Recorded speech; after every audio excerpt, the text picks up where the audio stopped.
Hello students, welcome back. I am CA Pramod Patipati and you are watching CA Final Financial Reporting Classes. Right, last lecture में हमने क्या start किया था? Pre existing relationship complete किया था. Right, pre existing relationship में दो चीजें होते हैं नॉर्मली. एक नॉन कॉन्ट्रेक्चुअल और दूसरा होता है कॉन्ट्रेक्चुअल. राइट, नॉन कॉन्ट्रेक्चुअल में मैंने सिंपली ये सब बताया था कि जो भी नॉन कॉन्ट्रेक्चुअल का जो फेयर वैल्यू है वो हम पीसी से लेस करते हैं और नेट पीसी हमारा step 3 that is purchase consideration के लिए कंसिडर करते हैं. राइट, तो फिर उसमें स्टेप्स देगा था हमने. आइडेंटिफाई करो non contractual relationship. Right, identify करो fair value. Fair value normally दिया होता है तो फिर फेयर वैल्यू क्या करेंगे हम? लेस कर देंगे ग्रॉस पीसी से, तो फिर मुझे आ जाएगा नेट पीसी. ये net PC will be considered for the business purpose, for the business combination accounting. चलो, देन उसके बाद आगे देखा था contractual relationship. Right, contractual relationship देखा था जिसमें यहाँ पे बिफोर बिजनेस कॉम्बिनेशन जो एक्वायरर है और एक्वायरी है इन दोनों के बीच में ऑलरेडी एक कॉन्ट्रेक्चुअल रिलेशनशिप होता है. तो फॉर एग्जांपल उसका फ्रेंचाइजी एग्रीमेंट दिया था.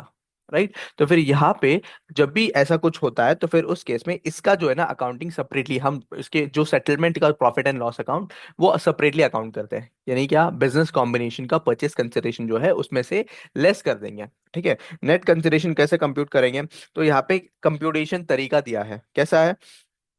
Fair value of the reacquired right. यानी क्या, आज के दिन अगर एक्वायरर वही जो एक्वायर्ड राइट है, जो रीएक्वायर्ड राइट है उसको मार्केट में बेचता है तो उसका फेयर वैल्यू क्या है वो देख लो. राइट, माइनस कर दूंगा carrying amount of the reacquired right जो बुक्स में है. ये दोनों लेस करने के बाद ये पहला अमाउंट आ जाएगा मेरा, which is notional amount. Then actual payment कितना करना है एज पर द एग्रीमेंट वो देखना पड़ेगा. तो एक्चुअल पेमेंट जो भी है वो करने के बाद which lower of this will be considered as profit या loss on the settlement.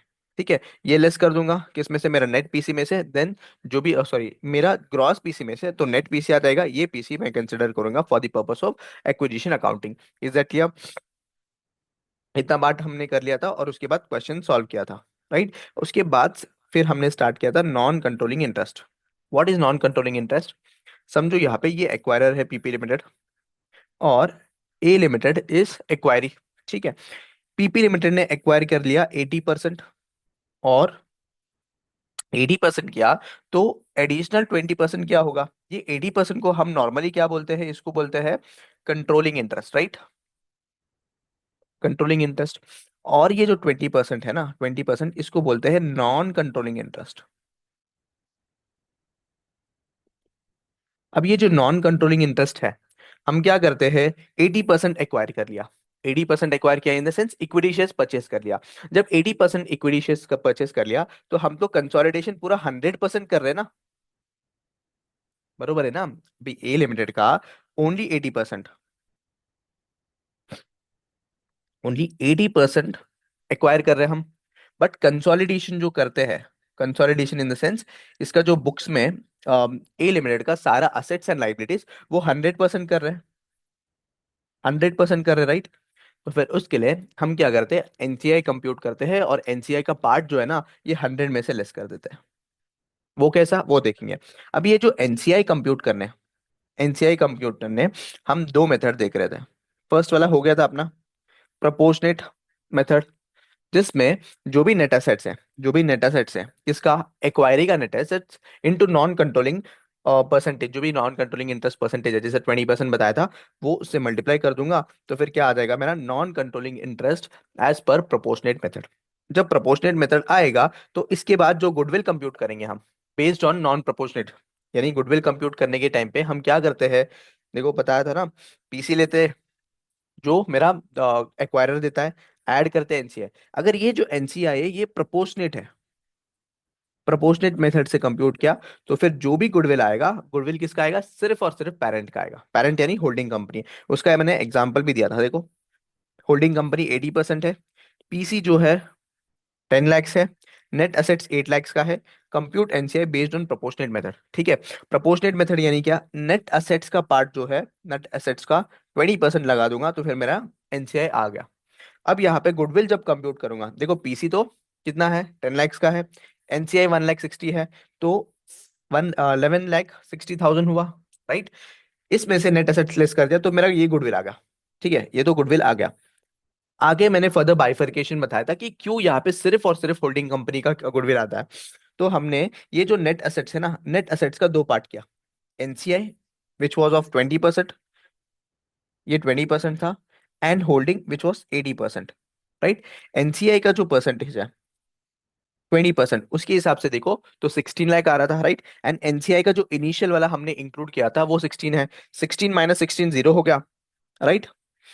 10 lakh minus 6 lakh 40,000 कर दो, तो यहाँ पे मेरा गुडविल सिर्फ और सिर्फ होल्डिंग कंपनी का आएगा।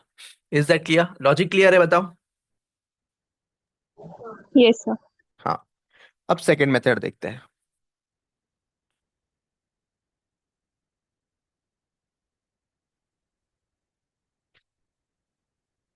नॉन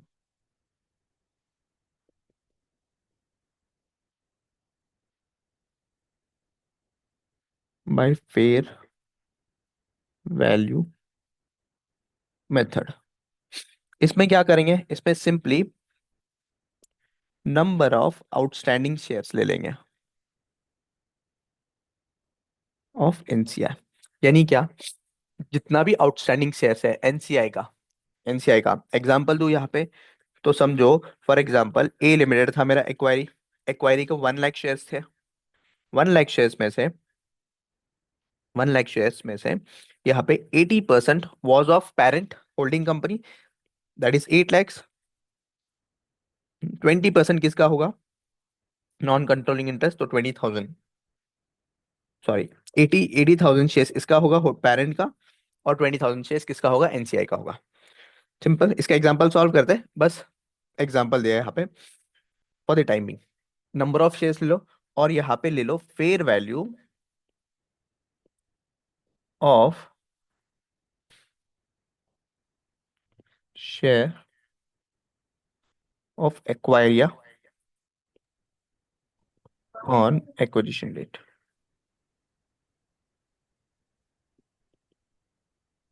यहाँ पे क्या करेंगे हम, फेयर वैल्यू मेथड में, यहाँ पे हम जो फेयर वैल्यू मेथड में जो एक्वायरी है, एक्वायरी में जो 20% है ना, एक्वायरी में जो 20% का जो नॉन कंट्रोलिंग इंटरेस्ट है, उसको फेयर वैल्यू के थ्रू हम वैल्यू कर रहे हैं। कैसे वैल्यू करेंगे, नंबर ऑफ आउटस्टैंडिंग शेयर्स ले लेंगे, किसका, एक्वायरी का, जो नॉन कंट्रोलिंग इंटरेस्ट पार्ट है, इनटू कर देंगे एक्वायरी का जो फेयर वैल्यू है ना, एक्वायरी का जो फेयर वैल्यू है उससे मल्टीप्लाई कर दूंगा, तो फेयर वैल्यू मेथड से आ जाएगा। इसका एग्जांपल भी सॉल्व करते हैं, आ जाओ।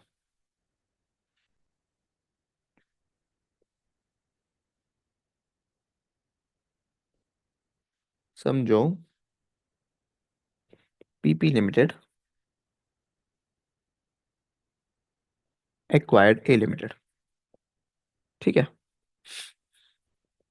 ए limited outstanding shares on the date of acquisition कितना है, 1 लाख शेयर्स है।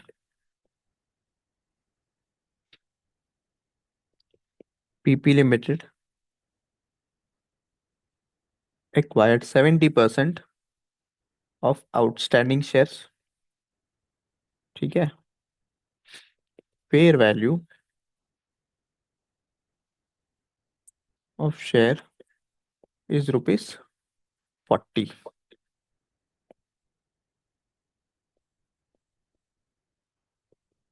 Is rupees 40। Fair value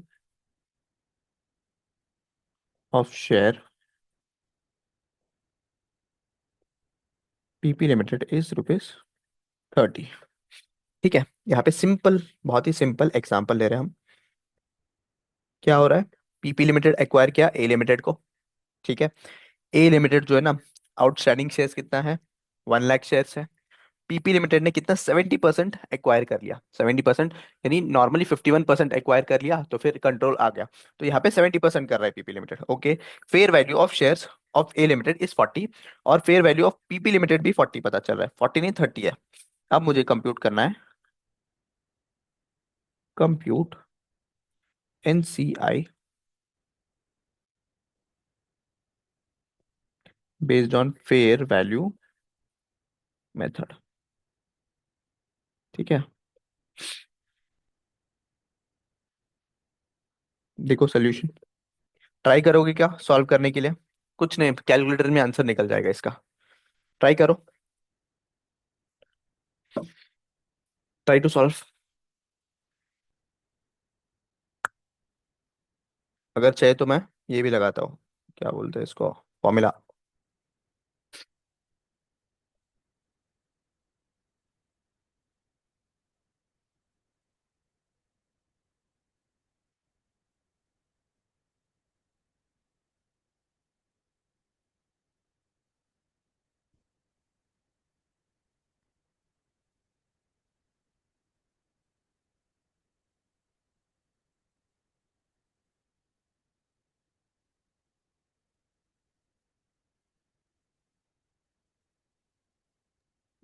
forty lakh, 40 lakh.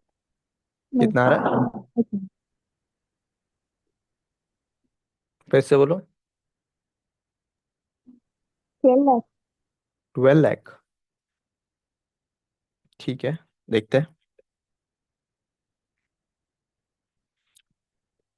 मुझे भी पता नहीं, अभी क्रिएट किया ना एग्जाम्पल। कैलसी का आ गया मेरा।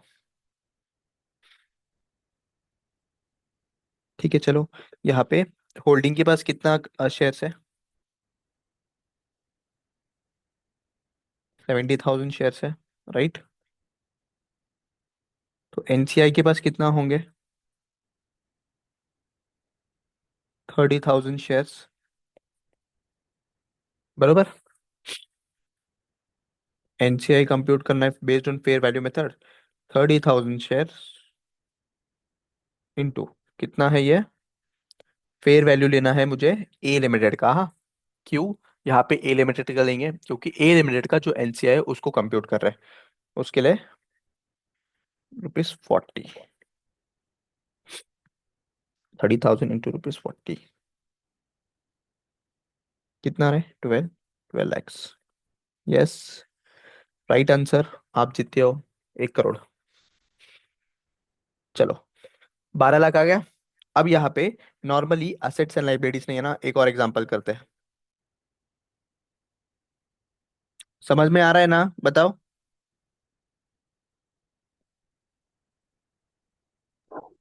ये सर।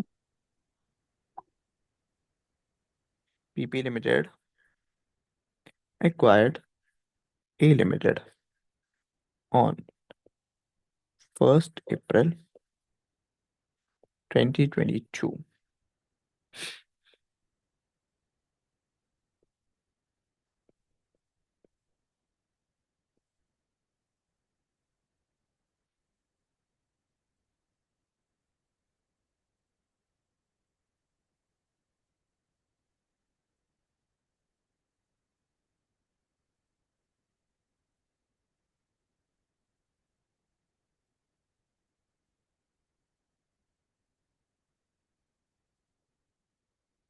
ठीक है, net assets of A limited as on date of acquisition आके 10 लाख है।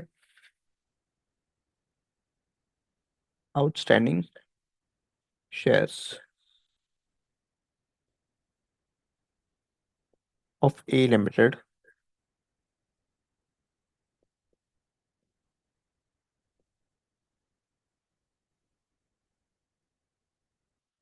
पीपी लिमिटेड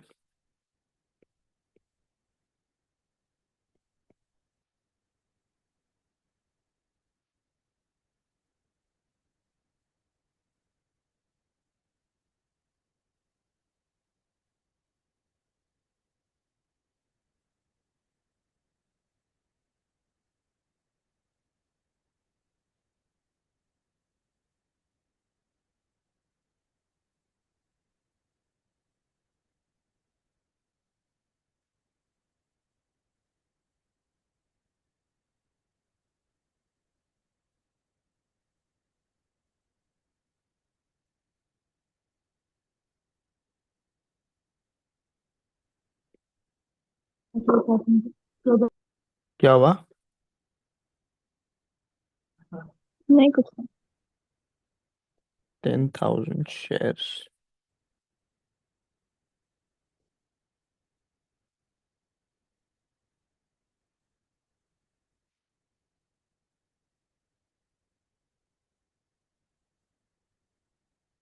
ठीक है, अब यहाँ पे हम कंप्यूट करते हैं सारा, जो जो कंप्यूट करना है। चलो एक बार एग्जाम्पल जो बनाया ना, वो एक बार देख लेते हैं क्या है।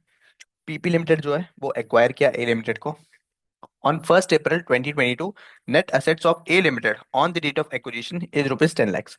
ठीक है, नेट एसेट्स जो है is rupees 10 lakhs। Outstanding shares कितना है?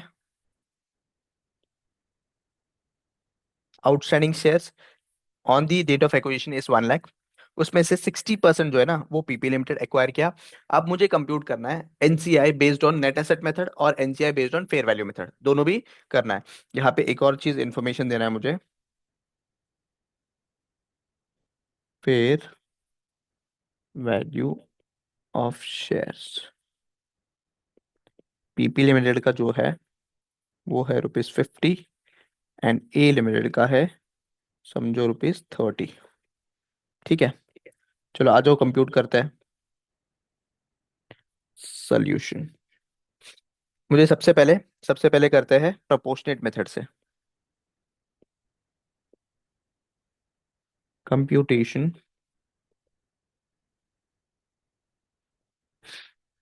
Of non controlling interest. ठीक है, नेट एसेट्स पता है क्या? यस सर, कितना है? रुपीज 1 लाख।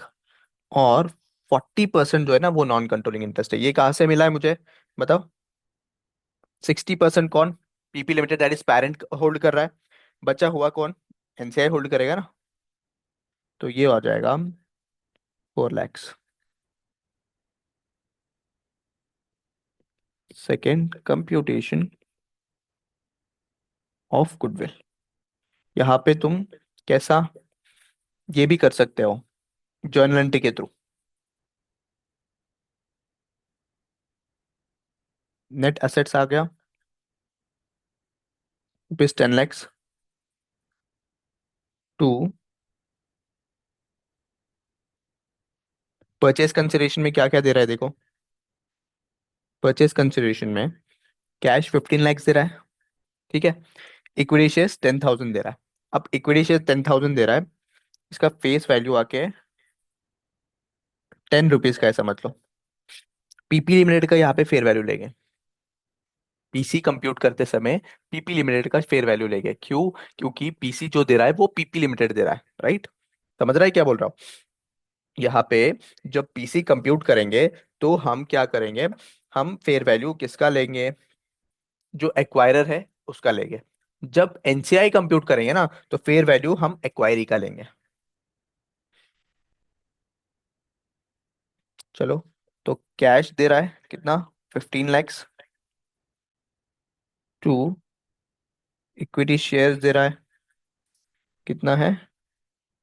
10,000 और एक जीरो आ जाएगा ना। हाँ,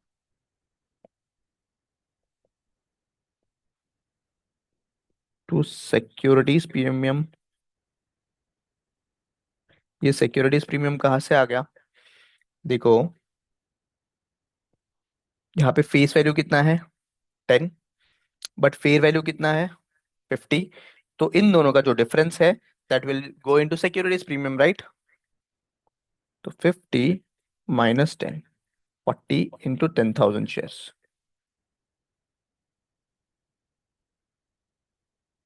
एक मिनट, यहाँ पे आ जाएगा 10,000 1 लाख। ठीक है, और यहाँ पे आ जाएगा 4 lakhs। बरोबर है ना? कैलकुलेशन देख लो एक बार।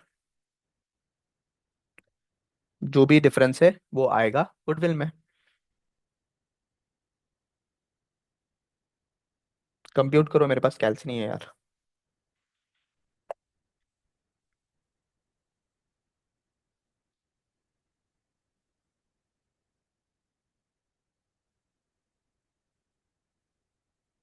15 पीस। तो यहाँ पे जो गुडविल आएगा लगभग 10 लाख का आ रहा है।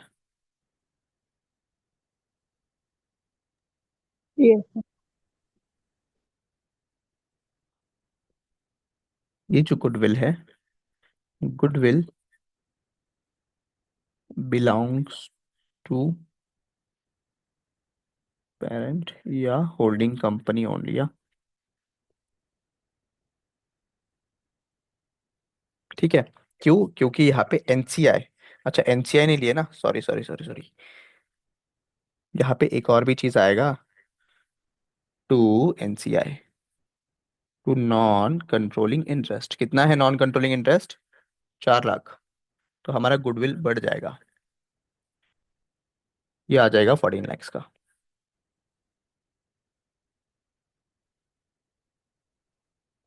ये अनरियलिस्टिक से एग्जाम्पल है करके ऐसा आया, हाँ।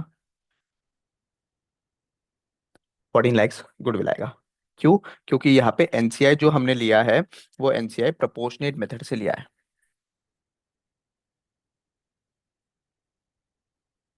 ठीक है, समझ में आ गया? बताओ।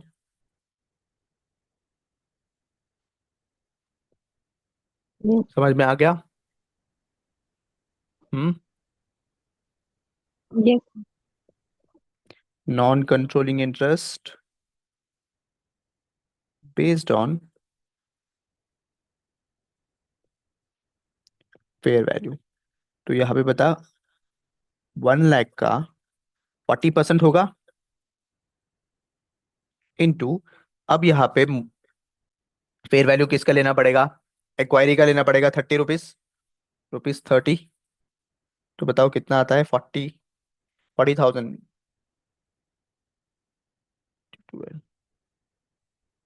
1,20,000 आ रहा है।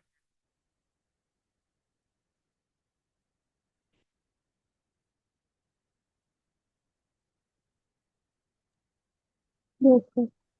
बरोबर। चलो, सेकंड, कंप्यूटेशन ऑफ गुडविल देखेंगे।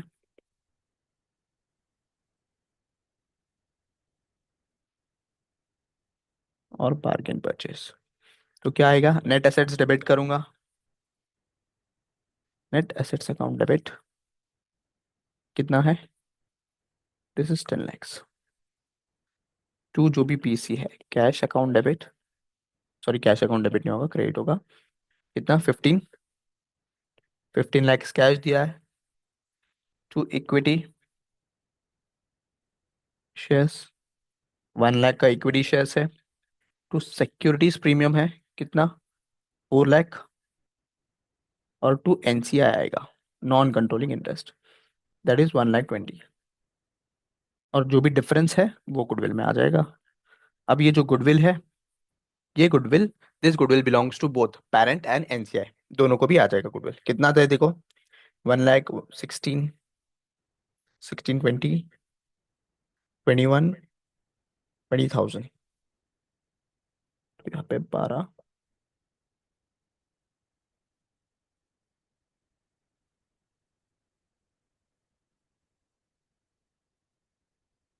शायद से यही होना चाहिए।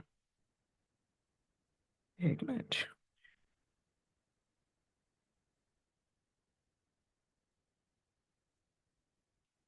15,000, 15 lakhs प्लस,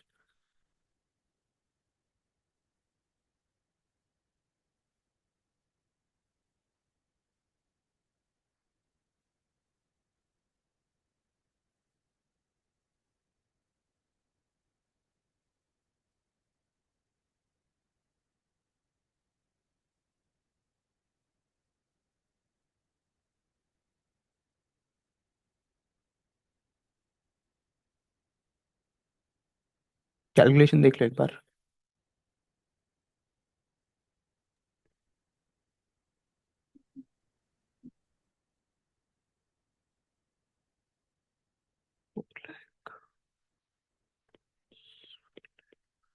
Correct, sir. हाँ, Correct, sir. करेक्ट है। ठीक है, चलो।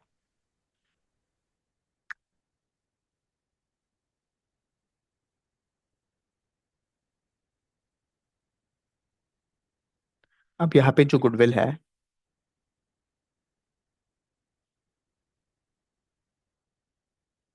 This goodwill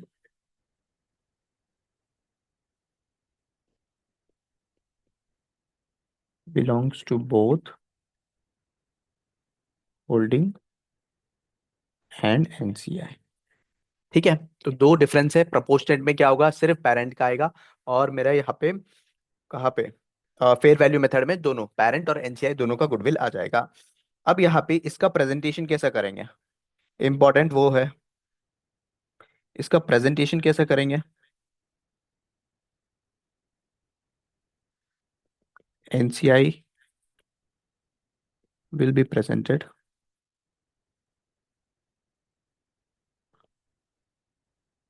below other equity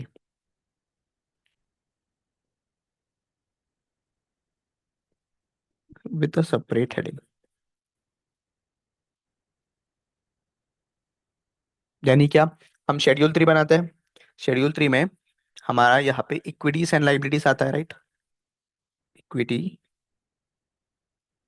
and liability. ठीक है, इसके अंदर सबसे पहले इक्विटी होता है, इक्विटी में क्या क्या होता है, शेयर होल्डर्स, नहीं शेयर होल्डर्स नहीं, इक्विटी शेयर कैपिटल होगा, इक्विटी शेयर कैपिटल होगा। ठीक है, देन आता है अदर इक्विटी, इसके नीचे ही एनसीआई हम प्रेजेंट करेंगे। इज दैट क्लियर, प्रेजेंटेशन क्या है,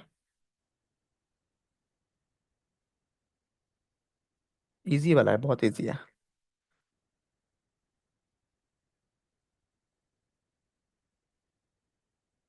चलो आ जाओ, इसके रिलेटेड क्वेश्चंस करते हैं।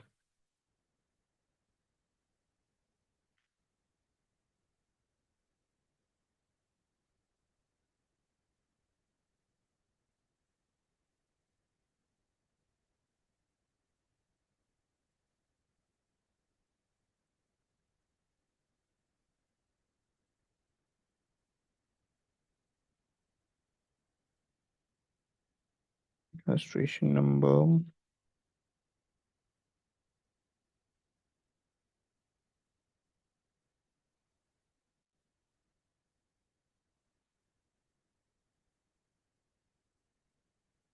हाँ 21 रीड कर लो एक बार,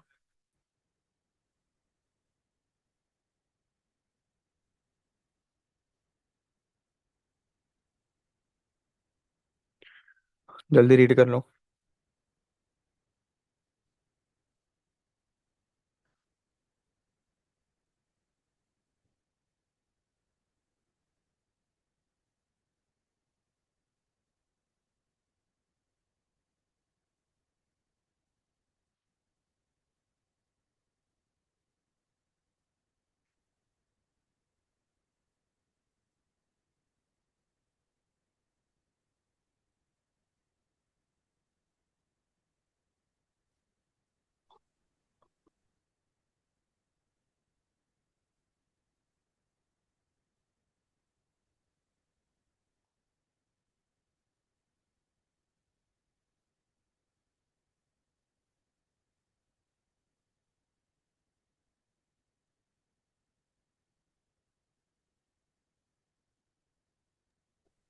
डन सर। डन, चलो आ जाओ अपन भी साथ में रीड करते हैं। On 1st Jan X1, A Limited acquired 80% of equity interest of B Limited। ठीक है, 1st Jan को क्या हुआ, ए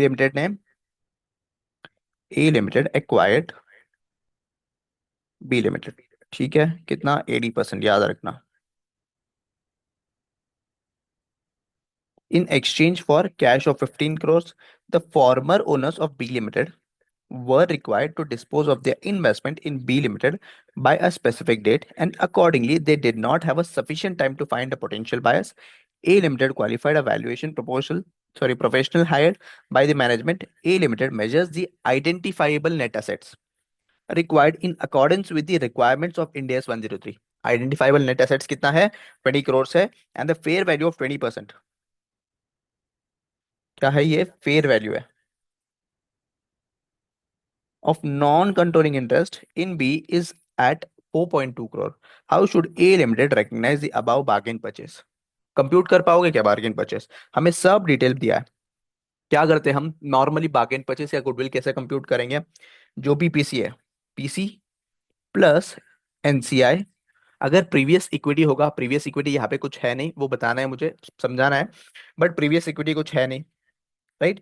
टोटल यहाँ पे कंसिडरेशन पेड आएगा, इसमें से लेस कर दो नेट एसेट्स, यहाँ पे से लेस कर दोगे नेट एसेट्स, तो तुम्हारा क्या आ जाएगा, गुडविल या बार्गेन परचेस आएगा। तो कंप्यूट करके बताओ कितना आ रहा है। मेरा यहाँ पे पीसी कितना है, 15 करोड़ है। एनसीआई भी दिया है क्या फेयर वैल्यू में, कितना है, 4.2, राइट। और नेट असेट्स जो है ना, नेट असेट्स कितना है, 20 करोड़ है। तो बताओ कितना आ रहा है। यहाँ पे बार्गेन परचेस, वैसे डायरेक्टली क्वेश्चन में पूछ रहा है बार्गेन परचेस कंप्यूट करो, तो बार्गेन परचेस ही आएगा। देख लो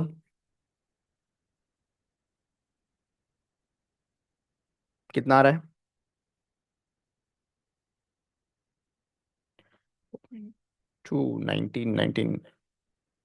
19.2, 80 lakhs।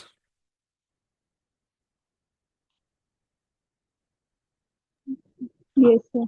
80 lakhs आ रहा है। हाँ।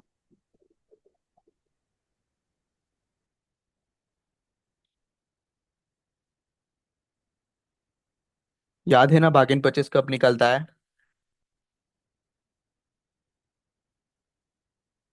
याद है क्या कुछ, बार्गेन परचेस कब निकलता है।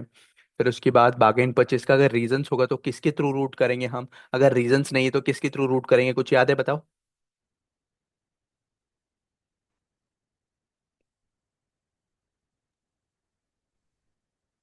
वैसे इसके बाद जो है ना, पूरा जो एडजस्टमेंट है एक बार पूरा रिवाइज करवाने वाला हूँ।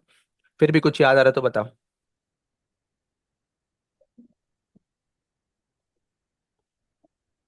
गुडविल और बार्गेन परचेस हमने देखा था, स्टेप नंबर 6। याद नहीं है, मैं बताता हूँ। क्या होता है नॉर्मली, बार्गेन परचेस क्या है। समझो मेरा जो परचेस कंसिडरेशन है नेट एसेट्स है, समझो नेट एसेट्स है, नेट एसेट्स ज्यादा है। और वो उस नेट एसेट्स को, एक्वायरी के जो नेट एसेट्स को मैं क्या है, कम कंसिडरेशन पे कर रहा हूँ। ठीक है, क्या हो रहा है यहाँ पे, जो एक्वायरी है, एक्वायरी का जो नेट एसेट्स है यानी बिजनेस का वैल्यूएशन है, वो ज्यादा है। बट मैं कम में उसको परचेस कर रहा हूँ, तो फिर उस केस में बार्गेन परचेस आएगा। तो नॉर्मली जब बार्गेन परचेस आएगा तो इंड एस 103 क्लियरली मेंशन करता है कि अगर बार्गेन परचेस है तो वो एक बार फिर से रीअसेस करो कि ये जो बार्गेन परचेस है वो सही है क्या नहीं। अगर बार्गेन परचेस का रीजन पता है, रीजन पता है इन द सेंस, रीजन समझो गवर्नमेंट का रिस्ट्रिक्शन है कि जल्दी जल्दी बेच दो, मेरा बिजनेस जल्दी बेच दो, या फिर ऐसा बहुत सारे नेचुरल कैलामिटीज आ गया, जो नेचुरल कैलामिटीज या फिर इन्फ्लेशन बहुत बढ़ गया, बहुत सारे रीजंस हो सकते हैं। अब ये अगर रीजंस पता होगा तो इसको हम रूट करते हैं ओसीआई के थ्रू। अगर रीजंस पता नहीं चला डायरेक्टली हम कहाँ पे लेके जाते हैं, अदर इक्विटी में लेके जाते हैं, ठीक है। ये डायरेक्टली हम कैपिटल रिजर्व में, अदर इक्विटी में कैपिटल रिजर्व में दिखाएंगे। नहीं तो अगर रीजंस जब पता होगा उसको ओसीआई के थ्रू रूट करेंगे। ठीक है, याद आ गया कुछ। Yes sir. The amount of B's identifiable net assets is 20 crore. ठीक है, exceeds the fair value of consideration transferred plus the fair value of non-controlling interest in B Limited 19.2 crore. Therefore, A Limited should review the procedures it used to identify, measure, and net assets acquired and the fair value of non-controlling interest in B Limited and the consideration transfer. After the review, A Limited decides that procedures and resulting measures were appropriate. ठीक है, ये सारा जो है ना question से ही replicate किया है। A Limited measures the gain on its purchase of 80% interest, कितना है, ₹80 lakhs, as a difference between the amount of identifiable net assets 20 crore and the sum of purchase consideration and the fair value of non-controlling interest which is rupees 19.2 crore, right. ये दोनों less करने के बाद मुझे क्या मिल गया, 80 lakhs का मेरा बार्गेन परचेस आ गया। देखो तो कैश कंसिडरेशन 15 था and fair value of non controlling interest 4.2 था। Assuming the exist clear evidence, मतलब यानी क्या, क्लियरली रीजंस पता है of underlying reasons for classifying the business combination as a bargain purchase, the gain on bargain purchase of 80% interest calculated 80 lakhs which will be recognized in the other comprehensive income on the acquisition date and accumulated the same in the equity as a capital reserve। ठीक है, अगर यहाँ पे ये हमने fair value से compute किया ना, मेरे पास प्रोपोर्शनेट मेथड का भी इंफॉर्मेशन है। प्रोपोर्शनेट मेथड में कैसा, मेरा नेट असेट्स कितना है, 20 है, राइट। कितना एक्वायर किया, 80% या 80% किया ना, तो 20% कर लो, कितना आता है, 20 20 करोर्स इंटू 20%। कितना आएगा बताओ? 4 करोड़ आएगा ना? 4 करोड़ आएगा। yes, 4 करोड़। हम्म। और परचेज कंसिडरेशन मेरा 15 करोड़ है, राइट? तो ये टोटल मिलके 19 करोड़ हो जाएंगे। और मेरा नेट असेट्स कितना है? नेट असेट्स है 20 करोड़। तो मेरा बार्गेन परचेज सिर्फ 1 करोड़ आएगा। समझा क्या किया मैंने? समझा? मेरा पीसी 15 करोड़ का है। मेरा एनसीआई जो है ना वो कंप्यूट किया किसके बेसिस में? मैंने एनसीआई प्रोपोर्शनेट मेथड से कंप्यूट किया, तो फिर मेरा 4 करोड़ आया। Purchase consideration plus NCI minus net assets would be my goodwill या bargain purchase, right?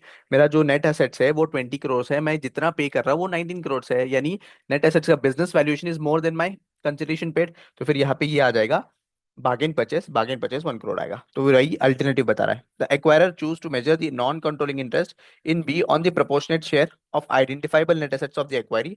The recognized amount of non controlling interest would be 4 crore, right? And the gain on bargain purchase would be 1 crore.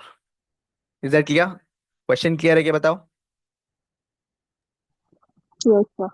पक्का? चलो एक और new session create करता है। पहले एक बार ना हम समरी ऑफ एडजस्टमेंट्स देखते हैं।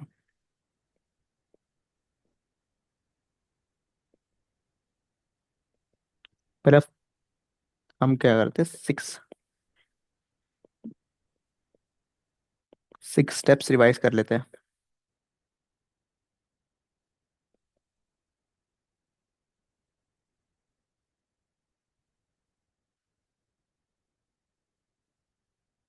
स्टेप नंबर 1 क्या था बताओ? आइडेंटिफाइंग एक्वायरर, बरोबर? Yes, यहाँ पे एक्वायरर कौन होगा? Acquirer is a person who settles the purchase consideration, यानी क्या? या तो कैश हो सकता है, या तो लैंड एंड बिल्डिंग हो सकता है, या बाय इनकरिंग डेट। ठीक है। बट इक्विटी शेयर्स में भी जो एंटिटी इक्विटी शेयर्स इशू करेगा वही एक्वायरर होगा। बट उसका एक एक्सेप्शन है, क्या है? Reverse acquisition. वो रिवर्स एक्विजिशन हम कैसा पहचानते हैं? वो हम पोस्ट कॉम्बिनेशन इक्विटी का जो डेट इक्विटी में सॉरी डेट का जो रेशियो है ऑफ एक्वायरर एंड एक्वायरी, दोनों का चेक करके हम डिसाइड करते हैं कि वो रिवर्स एक्विजिशन है या नहीं। तो फिर नॉर्मली यहाँ पे कौन होता है? नॉर्मली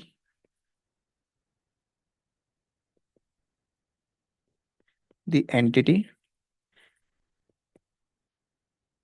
ऐसा ना को करते हैं,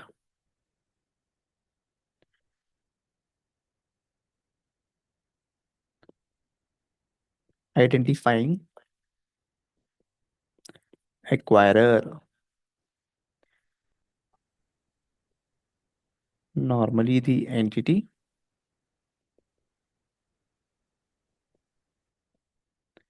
विच सेटल्स पीसी। बट यहाँ पे एक एक्सेप्शन है। क्या है वो एक्सेप्शन?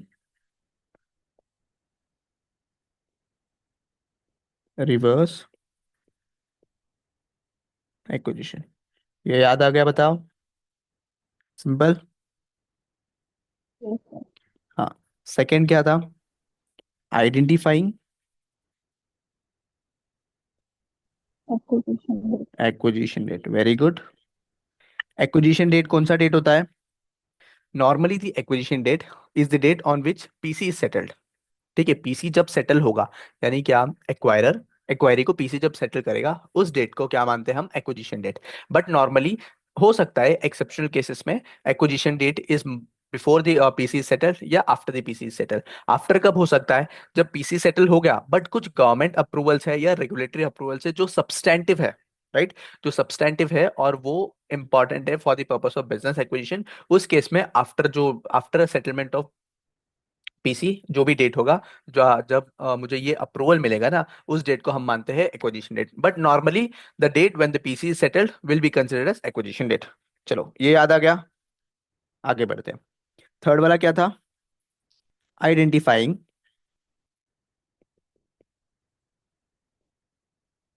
सॉरी ये क्या होगा?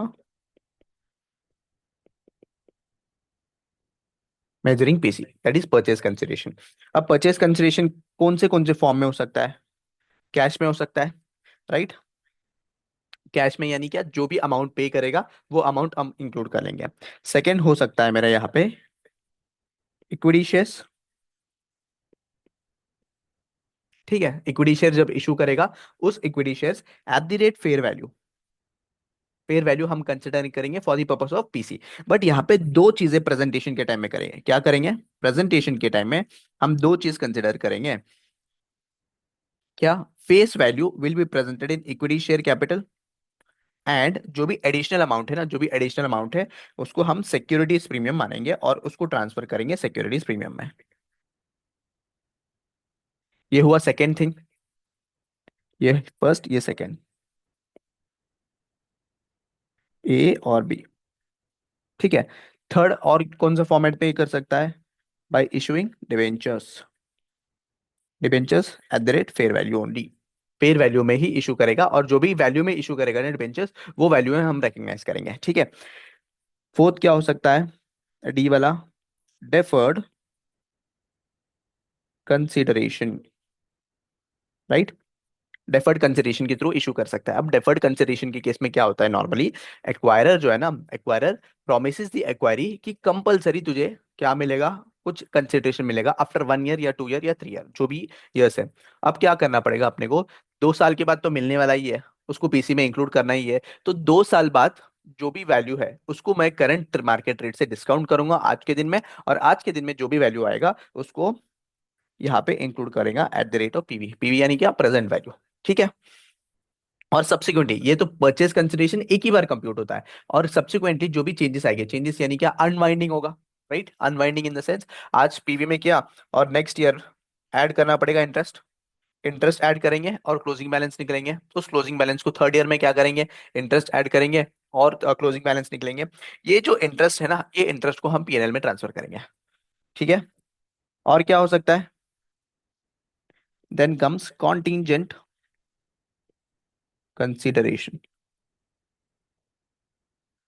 अब कॉन्टिजेंट कंसिडरेशन क्या है? एक्वायरर जो है ना, एक्वायरी को प्रॉमिस करेगा। क्या प्रॉमिस करता है? कि based on certain performance targets you will get some consideration, consideration in the sense जो एडिशनल अमाउंट मिलेगा। अब ये जो परफॉर्मेंस टारगेट्स है, ये कुछ भी हो सकता है, प्रॉफिट हो सकता है, ये इतना नंबर ऑफ एम्प्लॉइज हो सकता है, कोई भी हो सकता है। अब यहाँ पे जब भी इसका फेयर वैल्यू अवेलेबल है, किसका? कॉन्टिजेंट कंसिडरेशन का फेयर वैल्यू अवेलेबल है, तो फेयर वैल्यू में हम रिकग्नाइज कर लेंगे इन पीसी, यानी क्या, पीसी में इंक्लूड कर देंगे अमाउंट जो भी है। और सब्सिक्वेंटली सब्सिक्वेंटली मुझे देखना पड़ेगा कि ये जो कॉन्टिजेंट कंसिडरेशन है वो कैश में इशू हो रहा है या फिर किस में हो रहा है, इक्विटी शेयर्स में इशू हो रहा है। इसका मैंने अच्छे से ये बनाया था।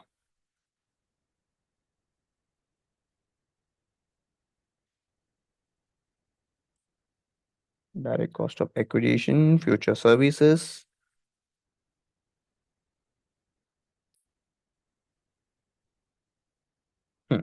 कॉन्टिजेंट कंसिडरेशन में सब्सिक्वेंटली क्या होगा देखो।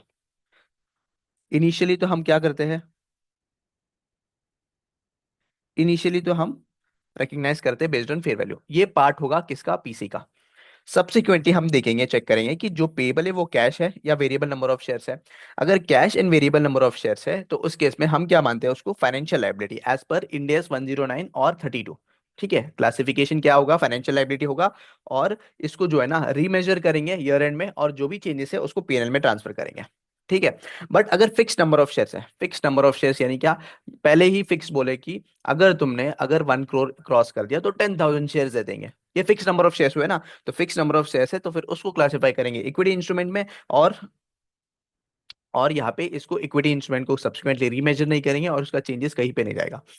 अगर फाइनेंशियल लायबिलिटी है तो उसी केस में रीमेजर करेंगे और उसको लेके जाएंगे प्रॉफिट एंड लॉस अकाउंट में।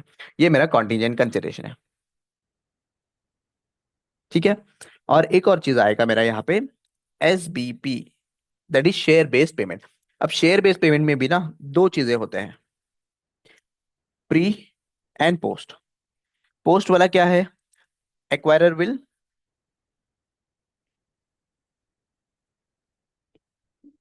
will recognize it in P&L based on vesting period। यानी क्या? पोस्ट एक्विजिशन यानी जब पोस्ट एक्विजिशन हो जाएगा, अगर एसबीपी अवार्ड कोई एक्वायर कर लिया, एक्वायरर। तो फिर उस केस में पोस्ट एक्विजिशन में जो भी उसका वेस्टिंग पीरियड है, वेस्टिंग पीरियड क्या है, इंड एस 103 और 19 में समझ लेंगे। वेस्टिंग पीरियड यानी क्या, एक जब भी शेयर्स इशू करेंगे एम्प्लॉयज को तो एक वेस्टिंग पीरियड लगाते हैं कि 5 साल काम करो, 5 साल के बाद तुम्हें जो है ना ये शेयर्स मिल जाएंगे। ठीक है। तो वेस्टिंग पीरियड पोस्ट एक्विजिशन का है, तो फिर उस केस में based on vesting period acquirer क्या करेगा, उसको रिकग्नाइज कर लेगा। बट प्री एक्विजिशन है तो प्री एक्विजिशन का part will be included in my PC. Pre acquisition वाला पार्ट जो है ना ये इंक्लूड हो जाएगा मेरे पीसी में। इसका कंप्यूटेशन कैसा होगा, इसका कंप्यूटेशन होगा जो भी है ना, ओरिजिनल अवार्ड। ओरिजिनल अवार्ड यानी क्या, मेरा ओरिजिनल जो एसबीपी प्लान है उसका जो अमाउंट था divided by new vesting period और old vesting period into expired period. ठीक है। This is the ultimate formula that we have to remember. ये फॉर्मूला हमें ध्यान रखना है। ओरिजिनल अवार्ड, ठीक है, ओरिजिनल अवार्ड यानी क्या, एक्वायरी का जो अमाउंट था, एक्वायरी जो प्रॉमिस किया था ना वो अमाउंट है ये, divided by new vesting period. अब ये जो न्यू वेस्टिंग पीरियड कैसा आएगा, एक्वायरर का vesting period plus expired period. This is my new vesting period या ओल्ड वेस्टिंग पीरियड, इनमें से विच एवर इज हायर हम कंसिडर करेंगे, which ever is higher will be considered for the SBP computation.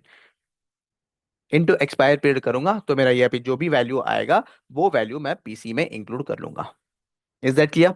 अब इसको presentation कैसा करेंगे हम इसका प्रेजेंटेशन अदर इक्विटी में करेंगे। किसमें, अदर इक्विटी में। ठीक है, पीसी वाला पार्ट समझ गया क्या, बताओ।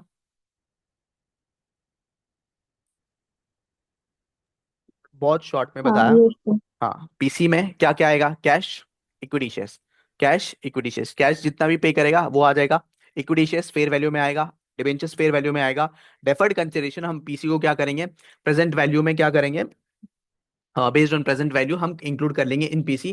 देन आएगा कॉन्टिंजेंट कंसिडरेशन। कॉन्टिंजेंट कंसिडरेशन होगा तो फिर उस केस में उसका फेयर वैल्यू है क्या नहीं देखेंगे, फेयर वैल्यू है तो फेयर वैल्यू हम कंसिडर करेंगे और सब्सिक्वेंट चेंजेस है जो भी है उसको पीएनएल में ट्रांसफर करेंगे अगर वो फाइनेंशियल लायबिलिटी है। देन थर्ड लास्ट वाला, सबसे लास्ट एसबीपी अवार्ड्स रहेगा।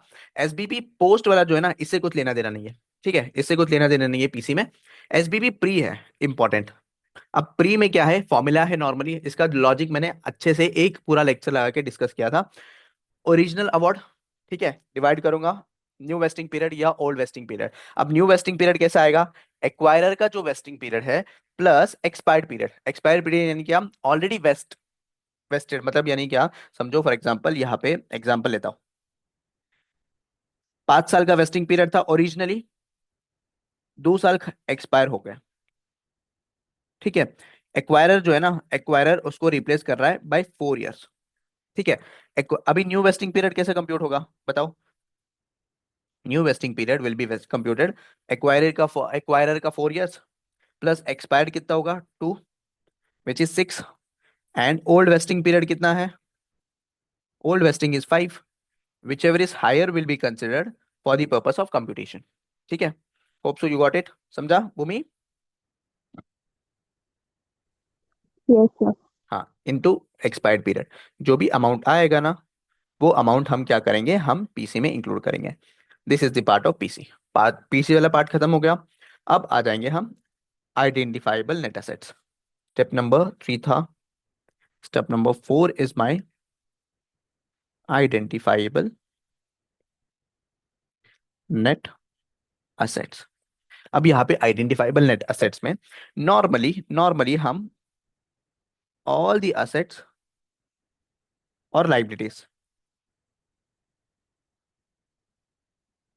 Will be acquired based on fair value, right, fair value on acquisition date. बरोबर है, सारा जो असेट्स एंड लाइबिलिटीज है जो एक्वायरी का है पूरा का पूरा हम फेयर वैल्यू में ले लेंगे। This is important, fair value में लेंगे। बट इसका कुछ कुछ स्पेसिफिक एक्सेप्शंस ये है। एक्सेप्शंस इन द सेंस क्या, समझो सबसे पहले contingent consideration, sorry contingent consideration नहीं, कॉन्टिंजेंट लाइबिलिटी। ठीक है ना। अब कॉन्टिंजेंट लाइबिलिटी क्या, एक्वायरी के बुक्स में असेट्स एंड लाइबिलिटीज हैं, वो तो फेयर वैल्यू में ले लिया, बट यहाँ पे कॉन्टिंजेंट लाइबिलिटी एक्वायरी के बुक्स में थोड़ी होगा, बुक्स इन द सेंस जो असेट एंड लाइबिलिटी है वहां पे थोड़ी होगा, ये तो नोट्स टू अकाउंट्स में होगा ना, बराबर, नोट्स टू अकाउंट्स में होगा। तो उस केस में यहाँ पे इंपॉर्टेंट क्या है कि मुझे चेक करना है कि एक्वायरी के बुक्स में कुछ कॉन्टिंजेंट लाइबिलिटी है क्या।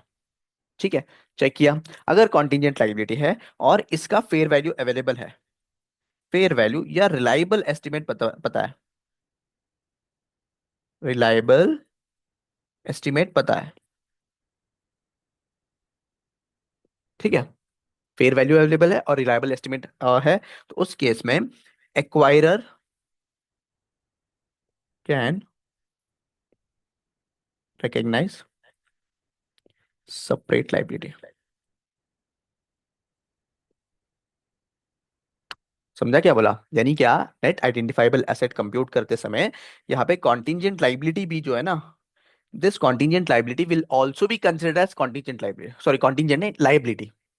कॉन्टिंजेंट लाइबिलिटी को हम क्या कंसिडर करेंगे, लाइबिलिटी। ये एक ऐसा होता केस है जहां पे हम कॉन्टिंजेंट लाइबिलिटी को क्या एज अ लाइबिलिटी कंसिडर करते हैं। सबसे पहले अगर रिलायबल एस्टिमेट हो, अब रिलायबल एस्टिमेट है और cash flow is not probable, reliable estimate है कैश फ्लो इज प्रोबेबल, ये कुछ फर्क नहीं पड़ता, सिर्फ रिलायबल एस्टिमेट है, रिलायबल एस्टिमेट है तो ले लेंगे हम। सेकंड मेरा इंडेमनिफिकेशन ऑफ असेट, क्या है, इंडेमनिफिकेशन ऑफ असेट। अब यहाँ पे इंडेमनिफिकेशन ऑफ असेट क्या है, सिंपल सा चीज है, इंडेमनिफिकेशन ऑफ असेट नॉर्मली क्या होता है ना, नॉर्मली कब कभार कुछ ऐसे चीजें होते हैं, समझो एग्जांपल लेता है कॉन्टिंजेंट लाइबिलिटी, कॉन्टिंजेंट लाइबिलिटी क्या है, कॉन्टिंजेंट है, contingent upon happening of the events.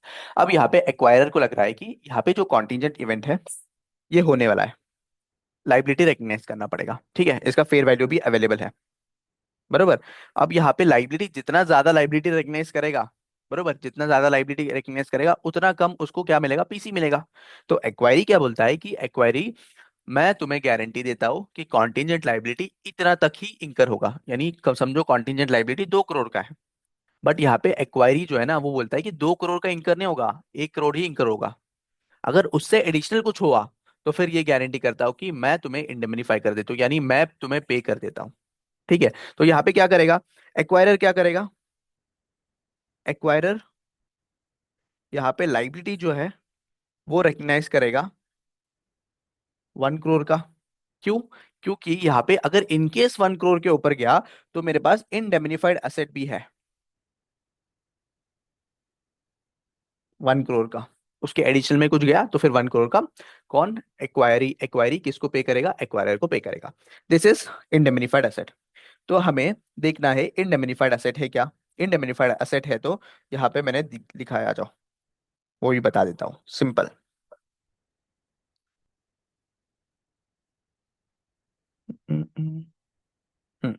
देखो तो क्या है, सब्सिडरी के बुक्स में कुछ प्रोविजंस बचा है, राइट, कुछ प्रोविजंस बना के रखा है, और प्रोविजंस को बोल रहा है कि जो एक्वायरी है ना वो 50% क्या दे रहा है, गारंटी दे रहा है। तो 50% गारंटी दे रहा है तो फिर एक्वायरर जो है ना क्या करेगा, प्रोविजन रिकॉर्ड कर लेगा 50, जो भी 200 है उसके अगेंस्ट 100 जो है ना, 100 50% कर रहा है ना, 200 लाइबिलिटी है, 50% इंडेमनीफाई कर रहा है, 200 का 50%, 100 इंडेमनीफाइड एसेट भी बुक्स में रिकॉर्ड करेगा। ठीक है, सेकंड, समझो लाइबिलिटी है कॉन्टिंजेंट, कॉन्टिंजेंट और कॉन्टिंजेंट का फेयर वैल्यू है, फेयर वैल्यू है तो फिर फेयर वैल्यू है तो हम क्या करते हैं, कॉन्टिंजेंट को लाइबिलिटी कंसिडर करते हैं। तो कॉन्टिंजेंट लाइबिलिटी 200, उसका इंडेमनिफिकेशन दे रहा है, तो सेम सेम उसका भी रिकॉर्ड करेंगे बुक्स में, ये बैलेंस शीट है। समझो यहाँ पे कॉन्टिंजेंट लाइबिलिटी है, कॉन्टिंजेंट लाइबिलिटी है, बट कॉन्टिंजेंट लाइबिलिटी का फेयर वैल्यू अवेलेबल नहीं है, बट एक्वायरी क्या कर रहा है, इंडेमनीफाई कर रहा है एसेट को। तो उस केस में यहाँ पे सिर्फ और सिर्फ कॉन्टिंजेंट लाइबिलिटी को हम बुक्स में डिस्क्लोज करेंगे, कहाँ पे, डिस्क्लोजर नोट्स टू अकाउंट्स में, तो फिर इंडेमनीफाइड एसेट भी डिस्क्लोज होगा। तो यहाँ पे समरी वही है, against recorded assets and sorry liability in the net assets, तो indemnified asset is also recorded up to guarantee limit. ठीक है, against contingent liability and it is recorded in the identifiable net assets, record indemnified asset as well। अगर contingent liability अगर disclose किया है by parent company, holding company क्या कर रहा है, सिर्फ नोट्स टू अकाउंट्स में डिस्क्लोज कर रहा है contingent liability, तो वो इंडेमनिफाइड एसेट्स को भी डिस्क्लोज करेगा, असेट्स और या बैलेंस शीट में नहीं दिखेगा, यानी इंडेमनिफाइड एसेट असेट साइड दिखेगा, यहाँ पे अगर डिस्क्लोज कर रहा है तो असेट साइड नहीं दिखाएंगे, उसको नोट्स टू अकाउंट्स में दिखाएंगे। ये मेरा हुआ कौन सा, इंडेमनिफाइड एसेट। थर्ड आ गया, समझ गया, इंडेमनिफाइड एसेट बताओ। Yes, sir. हाँ, डायरेक्ट कॉस्ट।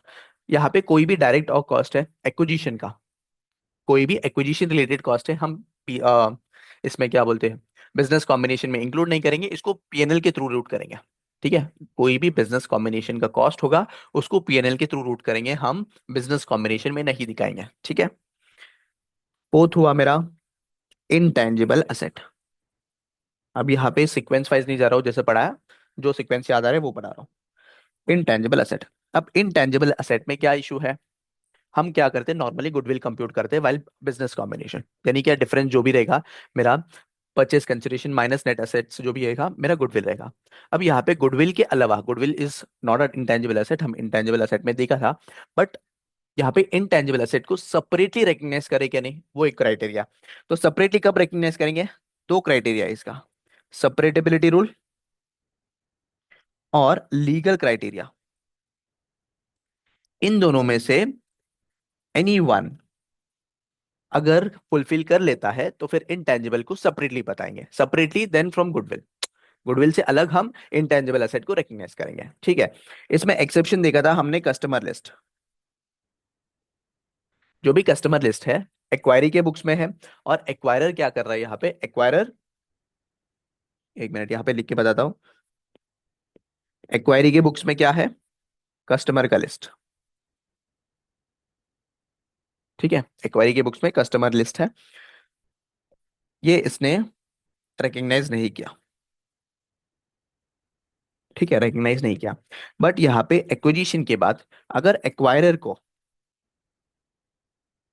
ये जो कस्टमर लिस्ट है ये इकोनॉमिक बेनिफिट बना के देगा, economic benefit in the sense monetary terms में, तो उस केस में यहाँ पे एक्वायरर विल रिकग्नाइज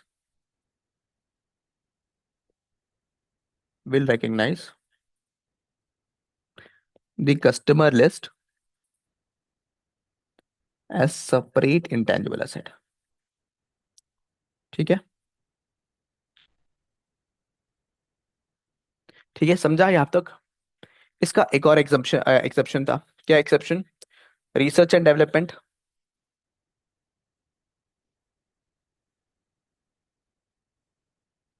बरोबर, रिसर्च एंड डेवलपमेंट वाला, अगर एक्वायरी की बुक्स में रिसर्च एंड डेवलपमेंट वाला कुछ प्रोजेक्ट्स है, एक्वायरर को लग रहा है कि रिसर्च एंड डेवलपमेंट अच्छा होगा और कैश फ्लो जनरेट होगा, तो फिर उस केस में रिसर्च एंड डेवलपमेंट को क्या करेगा, एक्वायरर एक्वायर करेगा based on fair value.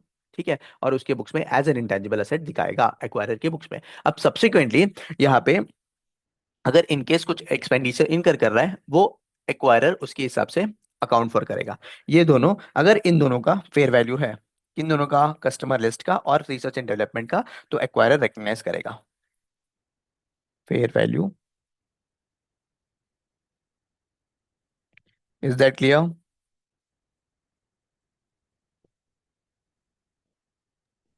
Yes, separate sir. Intangible. ठीक है, एक और चीज देखा था हमने, क्या, फ्यूचर सर्विस। ठीक है, फ्यूचर सर्विस यानी क्या, समझो एक्वायरी के पास जो भी एम्प्लॉयज है वो क्या करेंगे, एक्वायरर के लिए फ्यूचर में सर्व करेंगे, सर्व यानी क्या, कोई भी पर्सन है एक्वायरी का वो सर्व करेगा एक्वायरर को, एक्वायरर के बिजनेस में आफ्टर कॉम्बिनेशन। ठीक है, आफ्टर कॉम्बिनेशन सर्व करेगा, तो उस केस में उसको जो एम्प्लॉयमेंट देंगे, उसका जो क्या बोलते हैं, उसको जो पेमेंट करेंगे वो हम बिजनेस कॉम्बिनेशन में इंक्लूड नहीं करेंगे, उसको जो पेमेंट करेंगे वो बिजनेस कॉम्बिनेशन में इंक्लूड नहीं करेंगे। समझो यहाँ पे एक्वायरी है, इसके एम्प्लॉय से समझो, ये रहा एम्प्लॉयज, एक्विजिशन हो गया, एक्वायरर के पास आ गया, और सेम एम्प्लॉयज यहाँ पे एक्वायरर के पास ट्रांसफर हो गया। ना तो ये आइडेंटिफाइबल एसेट है, सबसे पहली बात, ये आइडेंटिफाइबल एसेट नहीं है, और इनको जो पेमेंट मिलेगा this will not be included in business combination. ठीक है, इसको ट्रांसफर करेंगे पीएनएल में। ठीक है, इसका एक और भी पॉइंट है, पता है क्या? Assembled workforce. असेंबल्ड वर्कफोर्स यानी यही एम्प्लॉयज जो है ना, जो ट्रांसफर हो रहे एक्वायरी से एक्वायरर को।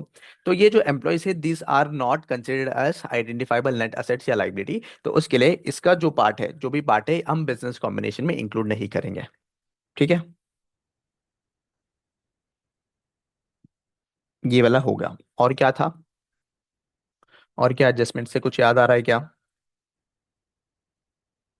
रिसर्च एंड डेवलपमेंट हुआ, इंटेंजिबल एसेट हो गया, असेंबल्ड वर्कफोर्स हो गया,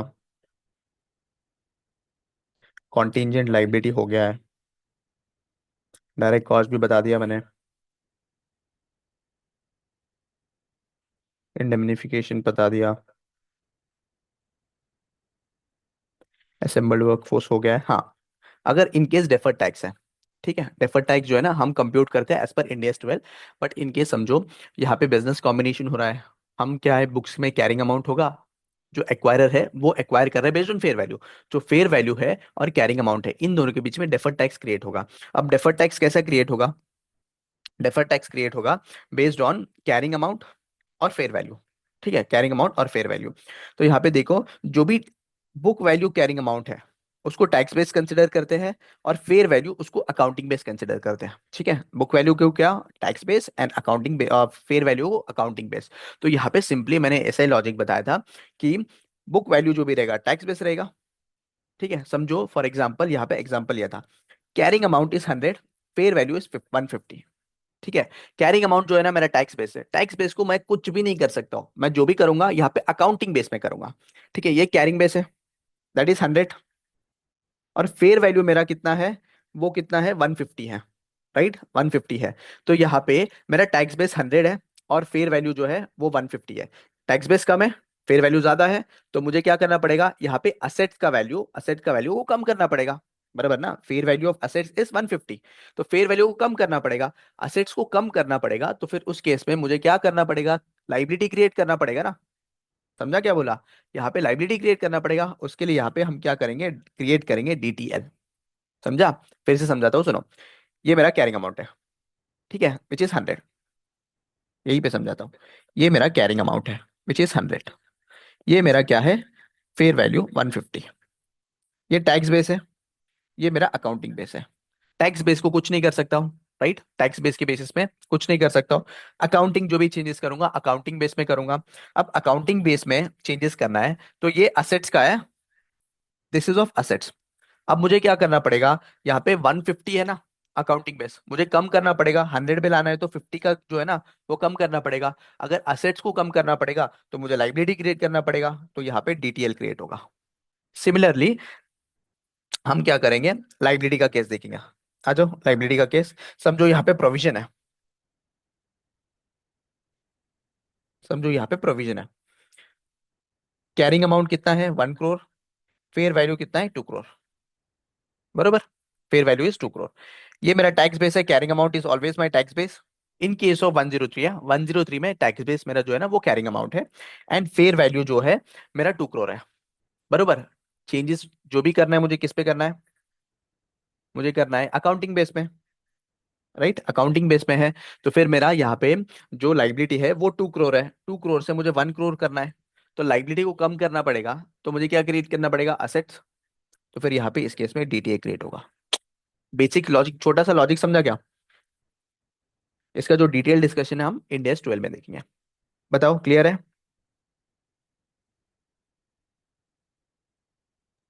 hello. Yes sir. Hmm. 105 non current assets, अगर कोई हेल्ड फॉर सेल है तो फिर उस केस में वो 105 के हिसाब से देखेंगे। रिटायरमेंट बेनिफिट्स है, रिटायरमेंट बेनिफिट्स है तो हम उसको फेयर वैल्यू में नहीं लेंगे, हम एज पर इंडेक्स 19 जैसा अकाउंटिंग होगा वैसे का वैसा ही लेंगे। देन उसके बाद लीजेस देखा था हमने, लीजेस में क्या था, अगर एक्वायरी लीज लेसी है, एक्वायरी लेसी है तो दो केसेस होते हैं, एक एग्जेम्प्टेड एक नॉन एग्जेम्प्टेड। ठीक है, एग्जेम्प्टेड के केस में कोई असेट नहीं रहेगा, कोई लाइबिलिटी नहीं रहेगा, तो उसमें क्या करते हैं हम, सिंपली जो भी असेट है वो फेयर वैल्यू में रिकग्नाइज कर लेंगे, इसमें कोई on the date of acquisition कोई लाइबिलिटी आरओयू नहीं रहेगा। नॉन एग्जेम्प्टेड लीज के केस में हम क्या करते हैं, आरओयू और लीज लाइबिलिटी ये दोनों रिकग्नाइज करते हैं।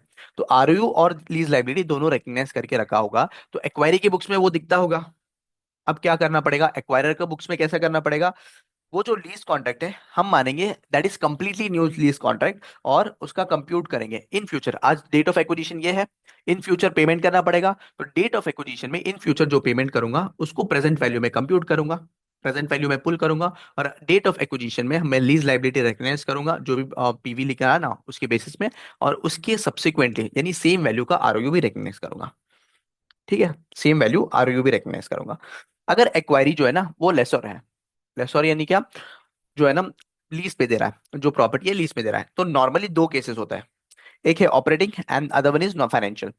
ऑपरेटिंग वाला पार्ट क्या है ना, ऑपरेटिंग वाला पार्ट में असेट अपने नाम पे होता है, किसके नाम पे, एक्वायरी के नाम पे ही होता है, तो फिर एक्वायरी जो है ना, जो ओनरशिप है वो मेंटेन करके रखता है।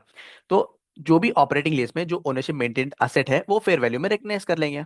एक्वायरर क्या करेगा, जो भी असेट लीज में दिया है ना उसको रिकग्नाइज कर लेगा।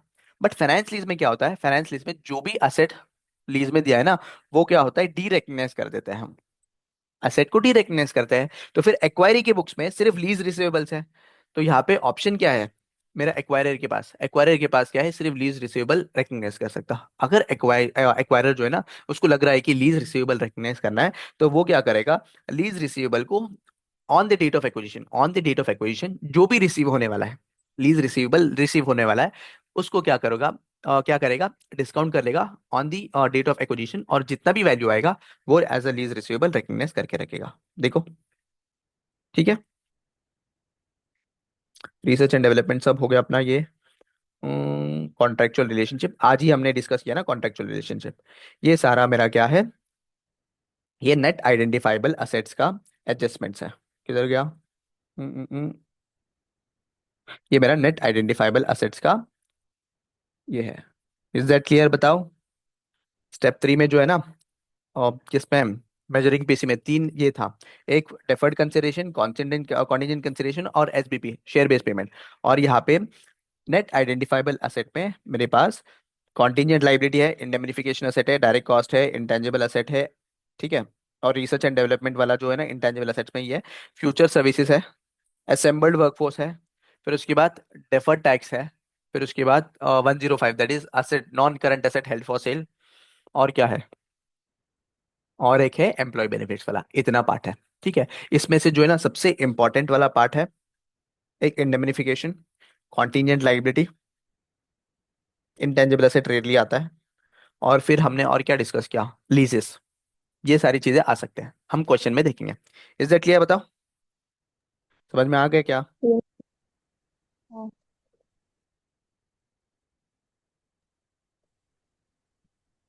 और कोई कुछ yes, मिस तो नहीं कर रहा ना। फ्यूचर सर्विसेज हो गया, प्री एग्जिस्टिंग रिलेशनशिप हो गया।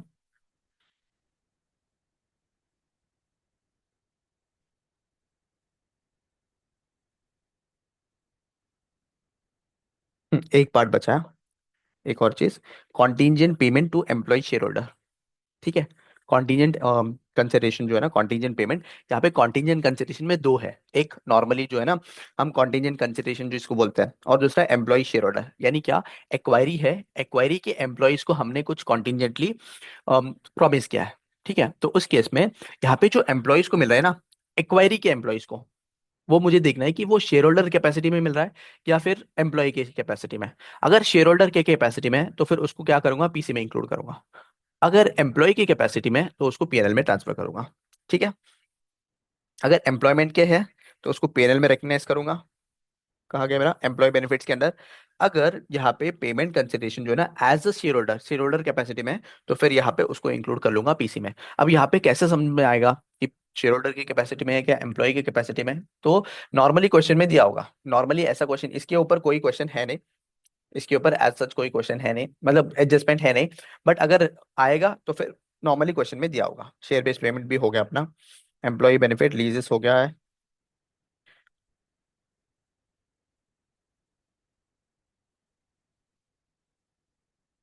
ठीक है, चलो, सारा एडजस्टमेंट डिस्कस कर लिया ना, याद आ गया सब कुछ। yes, sir.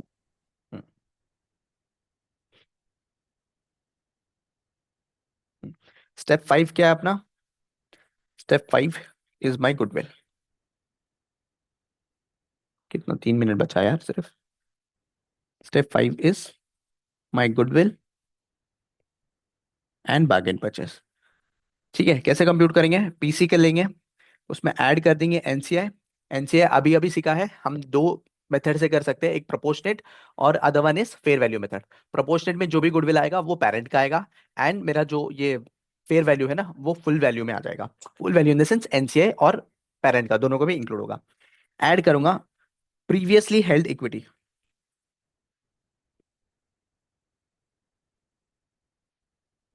ये डिस्कस करना है प्रीवियसली हेल्ड इक्विटी का, ये हम डिस्कस कर लेंगे।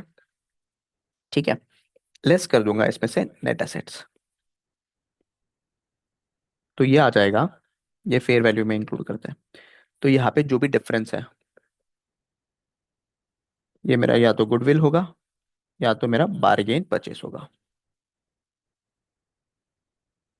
ठीक है, गुडविल होगा तो well and good, bargain purchase है तो प्रॉब्लम है। क्या प्रॉब्लम है? उसको रीअसेस करना पड़ेगा कि क्या रीजंस है या नहीं है। अगर रीजंस है, यहाँ पे अगर रीजंस है, रीजंस एग्जिस्ट, तो फिर यहाँ पे ओसीआई के थ्रू रूट करो कैपिटल रिजर्व में दिखाने। अगर रीजंस नहीं है, यहाँ पे रीजंस नहीं है, तो उस केस में हम क्या करेंगे, डायरेक्टली अदर इक्विटी में लेके जाएंगे अंडर कैपिटल रिजर्व। ठीक है,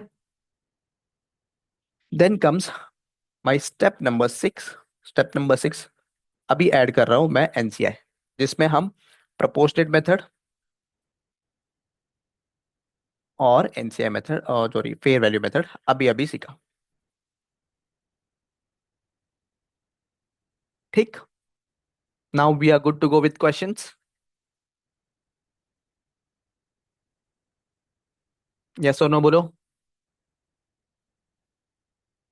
Yes, sir. हम्म, चलो।